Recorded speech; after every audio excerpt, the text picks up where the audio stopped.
Hello everyone, my name is Michelle Becerra. I was born in Weslaco, Texas. I'm 20 years old and I'm currently a student at the University of Texas Pan American, pursuing a degree in biology with a minor in chemistry. I'm the first of my family to actually attend college. My first language was Spanish. I grew up in a Spanish-speaking home. I grew up with my mother and two sisters. However, I learned English simultaneously as I learned Spanish, so I became very fluent at both languages. So communication was never really a problem with me. I began to learn to write in English in grade school. My mother, who was a native Spanish speaker from Monterrey, Nuevo León, in Mexico, instilled in me the importance of reading and speaking both languages. I grew up learning the typical Tex-Mex that most of us people from the Rio Grande Valley know and speak, and I became very involved with my culture in that way. I do recall reading Spanish magazines that were just lying around the house. One in particular was over Dia de los Muertos, which is Day of the Dead, and I found the article so fascinating and full of color with the rich and vibrant Spanish words that were used, and it just became so fascinating. My greatest influence, I would say, is my mother. She didn't influence me most ways that parents influence their child. She didn't push me to go to school. She didn't push me to do anything. I saw her struggle being a single mother with no education, and I saw that my whole life. And she worked overtime, she worked double jobs, and I hardly ever saw her growing up. And the time that I did see her was late at night, and she was even she was too tired to even hold a conversation with us. But the one thing she always told me was that knowledge was the key to success, and that phrase has been instilled in me for as long as I can remember.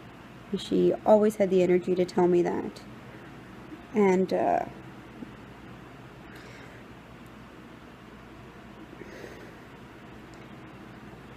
she looked at me with a very exhausted look in her face and telling me she didn't want me to go through what she went through, and she wants me to have a future like she did. So the motivation I received was more moral and out of gratitude.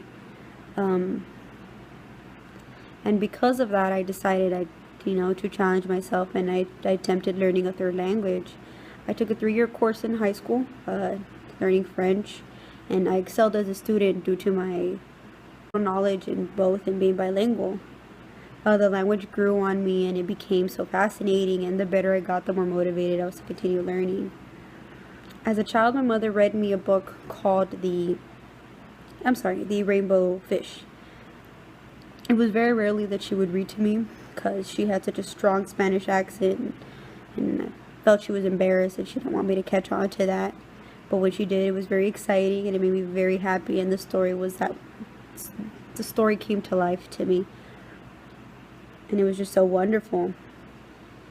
So as I was growing up, I don't remember feeling anything in particular for English or writing or literature. The one instance that really sparked an interest in me was in high school, my freshman year. My English teacher asked us to write an assignment, to write a story, and when I submitted my paper and she read it, she told me who did this. And at that time, I didn't know if I should feel either offended or complimented.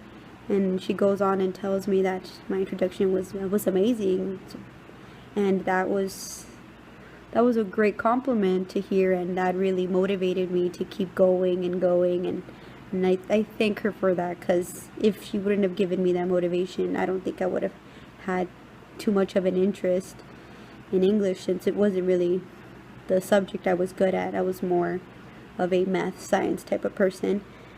And the more I matured, I found I found myself consistently growing in interest in science. Ever since I was young, I was very interested. But the older I grew, the more interested, the more curious I began, and I caught myself, reading science books, science journals, articles, anything I could catch, my eyes on, even stuff on the internet, just anything that involved science was so fascinating to me. And I would watch Discovery Channel and Animal Planet or any science related documentary that I could. And that was what really interested me. And I remember this book in particular that my mother bought me that has all the elements in the periodic table, and it shows you the rocks, it shows you where they're found, it talks about the history behind it, and it's one of my favorite books. And I grew more passionate, and I read more and more. And as a science major, I'd find myself constantly writing stuff, whether it's in my chemistry classes, we have to do lab reports, or even taking down notes, equations. They're all language and literacy and writing that involves science, and is very close and fond to me because it's what my passion has arisen to, and I love that. And I personally believe that my writing and reading style has a lot to do with the individual I am this day. And it's everything that I've seen, everything that I've been exposed to, and it ties me to my identity, to my culture, and my passions. There's no specific definition for literacy, I would say, because it's not just tied up to words like most of us are meant to believe. You see it in equations, you see it in symbols, you see it in art. It's what you want it to be, and it's a broad definition to sum up that I believe everybody has their own opinion of, and there's no certain feeling or circumstance that takes a hold of that. I'm personally, me in my opinion, I'm an individual that's passionate over education, over science, over knowledge, and that's just me, my personality, and it ties into my culture, my history, my ancestry. It has all come into play when it comes, when I read, because I read and I want to make sure what I'm reading is right. It's not wrong. It's educational, and that's the type of reader and writer that I am.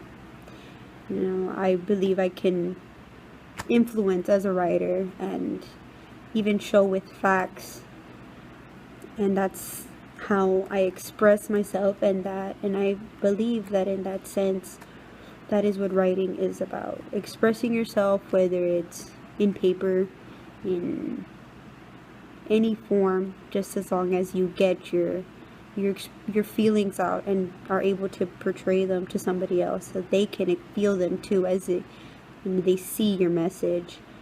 And that's what matters as a writer, and even as a reader, because you don't want to read something that's boring. And personally speaking, I think that learning these 3 languages has made me that much more of a more knowledgeable individual, and it's gonna help me succeed, because I caught on to a language super quickly because I was bilingual, and now that I'm trilingual, I can learn another language and not struggle as much. And knowledge is the key to success. And I've interviewed an individual who's comes of our ethnicity. She's Hispanic, and who has become a very successful individual today, who has faced many obstacles, and I find her to be a inspiration to most of us, to let us know that our background doesn't define our success or what we will amount to. It's more of the want to get out there without seeing, you know, self-awareness of who you are and your culture. You don't have to give up anything to become something. You just add on to it.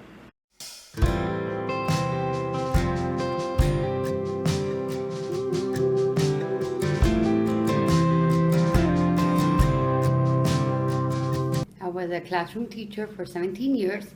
I was a bilingual classroom teacher for 15 years. I was an elementary school counselor for 5 years. And this is my third year as a career and technical education CTE advisor. I have a bachelor's degrees in business administration and finance.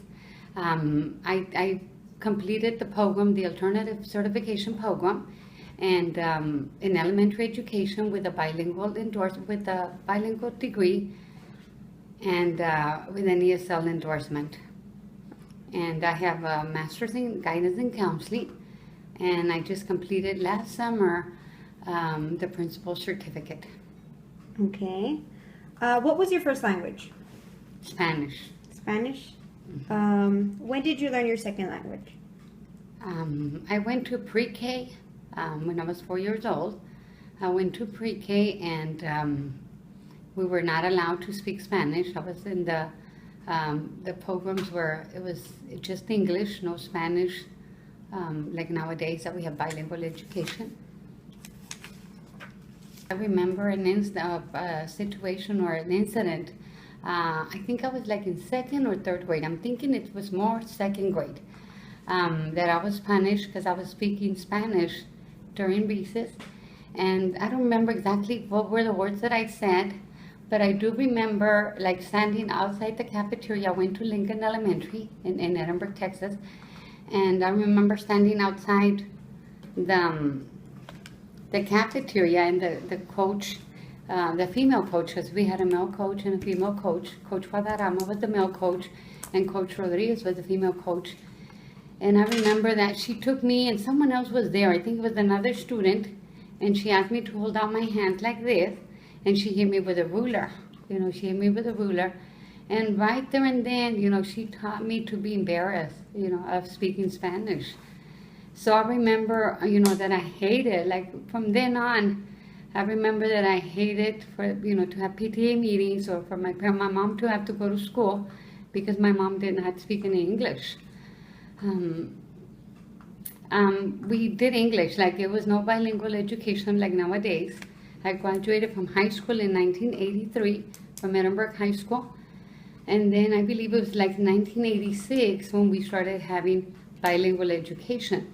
When I went back to get my certificate in the elementary education, that's when I really started learning about bilingual education.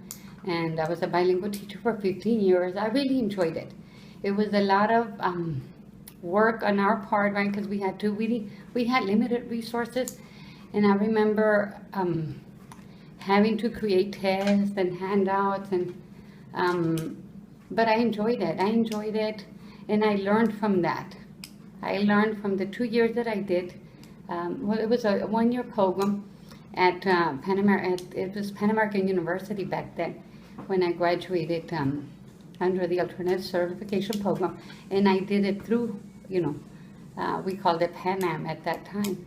Now it's the University of Texas, Pan American, and soon it will be, the University of Texas, Rio Grande Valley, RGV, or UT RGV.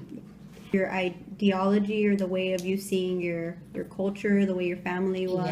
Yes, because I remember, I want to cry, but, I remember being embarrassed, of speaking Spanish, Yeah. And I was a very good student.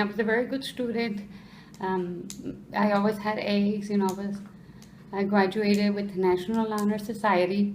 I was number 52. I don't remember if it was 638 or 683, but I was in the top 10%. And I just remember that, being embarrassed, I want to cry, but because I didn't want my mom to have to come to school. You think if you hadn't gone through that situation, your outlook on your family or the type of individual you could have been might have been different? I think it made a difference because when I learned that I was going to be, or that I could be a bilingual teacher, like I had a passion for it. Like I had more love, because of what I had been through. Because when we went to school, either you learned the English language or you didn't, you did not, right? They used to say you either swim or sink, And I think, I don't know, I think it made me appreciate it more. And then when I worked with the students, it made a difference, it made a difference. And I kept telling them, like, I remember telling them, like, don't be embarrassed, don't be ashamed of your native language, because it's part of you and you're going to live here in the Valley and it's going to make a difference. It's going to make you more marketable. It's going to make you stronger. And I think, because I've been very successful. I have a very good reputation in my district, as being a very good teacher. And I think that had a lot to do with it, what I went through, I think. I remember I was very young, like maybe 10, 11, and my dad, because he used to receive letters, and he would ask me. I was the youngest one of 6. I was the youngest one of 6, and I remember he would give me the letters for me to translate, like to say to him, like what did it say, what did they want, and that's because I wasn't in bilingual education. Even now, like my mother, like she'll trust me. I'm the youngest one, but she'll trust me. Did you find it difficult to adapt to both languages? Like you only being allowed to learn English in school and at home having to speak Spanish. Did you find it difficult? At home, the thing was that I was the youngest one of 6. I have a twin brother, right? But he was born before I was. So that's what helped me, like at home. Like we would go home and all our programs, our TV programs were English, the Brady Bunch, Gilligan's Island, Welcome Back Kotter, all those were English. And even though I spoke mostly Spanish, even with my siblings, I spoke mostly Spanish, but I think it was easier for me because I was the youngest one. Oh. Or one of the youngest one, because I have a twin brother. You heard it around you. Yes. My mother knows yes, no, words like that. She might know the word telephone. My dad understood more, but he didn't speak it. But he understood more than my mother. Mm-hmm. And do you feel that the languages that you speak now are good indicators of your personality and the culture behind you? Oh yes. Even though I do speak the what is it, the Mex-Tex or the Tex-Mex. The Tex-Mex. I do speak the Tex-Mex, but I can speak English well. Like I can speak with my colleagues. I can speak, and just speak English if I want to. At home, like with my husband, I think I speak mostly Spanish with him. But my boys, I have 2 boys, a 24-year-old and a 19-year-old going on 20 next month. My boys, my oldest son, went to a daycare. And then my youngest son, Julio, he went to a daycare his first year, or a week before he turned 1 year old. And then I had someone stay at home with him. And with my parents, my sister has 3 kids, or 3 children, right? And I think my boys speak better English or better Spanish to my mother than my other nieces and nephews. I think they speak more Spanish, I guess because at home they heard both languages. There was a recent study done in 2011 that most Hispanics that obtain a master's or professional or doctorate degree is at a 14.5%. How do you feel about being part of that small percentage? I didn't know the percentage. I know that when I went through orientation there at UTPA, at the University of Texas Pan American, with my oldest son, and even with my second son, I remember hearing that the students who graduate from college in a 4-year period, that I think it's a 14% of the students who graduate within 4 years, and I was one of those. I graduated with my first bachelor's in 4 years. It makes me feel good now that I hear it. I didn't know that it was 14%. A lot of my friends, a lot of my colleagues have a master's. So I'm around those people a lot, so I didn't know. I didn't know that it was that low. It makes me feel good. It makes me feel good because I know my dad would have been very proud. You know, when my dad passed away, I was still a classroom teacher. And I know that at that time I had no intentions of going back. But then when I started seeing my friends going back, and I said, hey, I can do it too. And 2 of my friends went back to school with me. Or 2 of my colleagues, right? Now they're friends of mine. Motivated you to be part of that small percentage? What was the main motivation you had? I always liked school. I always liked learning. You know, I just went back to school last summer at the age of 48 to get my principal certificate, the standard certificate. I've always liked school. You know, the only reason why I had, when my oldest son, when Javi was 3, I went back to get my master's.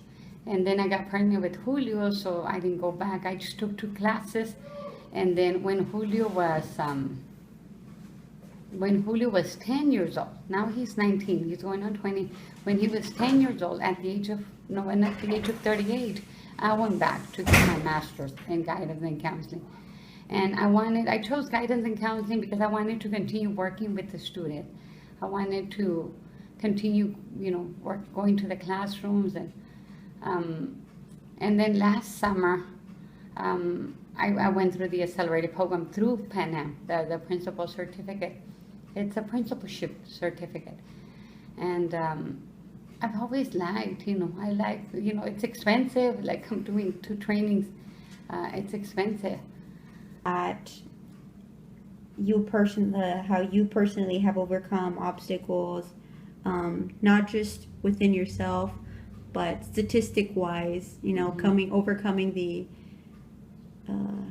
what's that word? I was it's not inferior, you know, because I was, you know, I felt like we were inferior because we spoke Spanish, you know. And even in high school, I remember when I was in the National Honor Society, most of them, or a lot of them, were Anglos, you know. And some of them were Hispanics like myself, but their parents spoke English fluently. So I remember feeling a little bit awkward, you know, being in that group, being in the top 10%, I feel a little bit awkward. But, and I know because when we've had high school class reunions, you know, I don't choose to go and I don't even think about wanting to go. So, so that, you know, it's, I don't know about inferior, you know, but I guess just the fact that you overcame the stereotypical that, you know, most Mexicans are lazy and that's why they don't have a degree or they're just farm workers. You proved I was a migrant. I was a migrant worker. I was a migrant worker all the way up to the age of 18. When I graduated from high school, that's when we stopped migrating. You know, because my parents wanted me to go to college. I think, you know, I don't know if it's that they're lazy. I think it's more like a necessity, you know, that they needed to work to help the family, you know, to help the parents pay the bills. Yeah. Like right now that I look back at it, right, I was so busy trying to get an education, you know, trying to work and now to, you know, raise my boys. My oldest son is an engineer. He works with Peterbilt. He's a liaison engineer. He got his mechanical engineering degree there at Pan Am. And then my youngest son, Julio, he's a chemistry major. He just completed his 2nd year and he wants to be a pharmacist. So I don't, you know, with my boys, I've modeled for them unconsciously, right? I've modeled that you need to go to school and get at least a bachelor's degree. I've never pressured them, like when when we had dual enrollment, we had an after school. I never pressured them, to take dual enrollment classes. But I'm glad that they didn't go through what we went through, I'm glad that we speak English. Their parents speak English. Like I'm at a better place because I'm educated. I have a bachelor's and an alternative certification certificate. And I have a master's in guidance and counseling, and I have my principal certificate. It's education, Now that I look back, it wasn't that I spoke Spanish, right? It was that I got educated. What advice would you give us on being bilingual and its importance? Look at it as an asset, especially here where we live. Like I used to tell my students, like, you're gonna have to be bilingual. Like, if you wanna stay here in the valley, you wanna be a successful doctor or lawyer, you need to speak both languages, speak and read and write, I didn't learn it at school. I learned it at college, and I learned it because of my parents. And it was easier for me to learn the Spanish, how to read and write. Speak it, of course, and listening, but to read it and write it, I didn't learn it in my first 12 years of school and my childhood education. I learned it at the university. I got better and I took Spanish courses. And then when I started with the student, like reading books with them and writing, I just got better at it. So my success with bilingual education has been as an adult. And then helping others, like helping students, be successful, it made me even more successful. What else you would like to add? I just wanted to make sure that you all understand that it's a privilege, to be bilingual, that it's something that makes you stronger, that makes you more marketable.